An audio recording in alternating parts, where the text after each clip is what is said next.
दान की महिमा। एक भिखारी सुबह सुबह भीख मांगने निकला।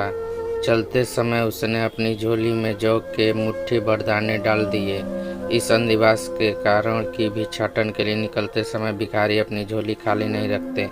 थैली देखकर दूसरों को भी लगता है कि इससे पहले से ही किसी ने कुछ दे रखा है। पूर्णिमा का दिन था।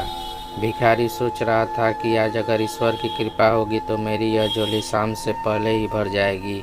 अचानक सामने से राजपथ पर उसी देश के राजा की सवारी आती हुई दिखाई दी।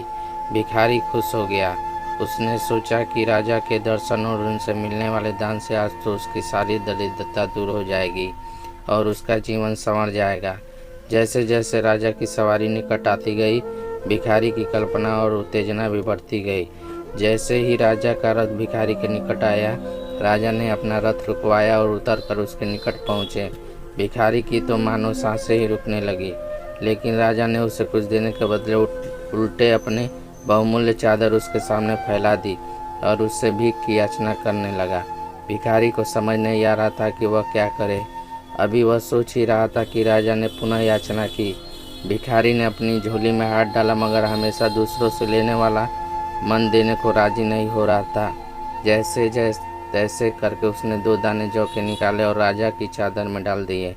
उस दिन हालांकि भिखारी को अधिक भीख मिली, लेकिन अपनी झोली में से 2 दाने जौ के देने का मलाल उसे सारा दिन रहा। शाम को जब उसने अपनी झोली पलटी तो उसके आश्चर्य की सीमा न रही। जो जौ वह अपने साथ झोली में ले गया था, उसके 2 दाने सोने के हो गए थे। अब उसे समझ में आया कि यह दान की महिमा के कारण ही हुआ। वह पछताया कि काश उस समय उसने राजा को और अधिक जौ दिए होते, लेकिन दे नहीं सका क्योंकि उसकी देने की आदत जो नहीं थी। शिक्षा। देने से कोई चीज़ कभी घटती नहीं, लेने वाले से देने वाला बड़ा होता है। अगर आपको कहानी अच्छी लगी हो तो लाइक और सब्सक्राइब जरूर करें। धन्यवाद।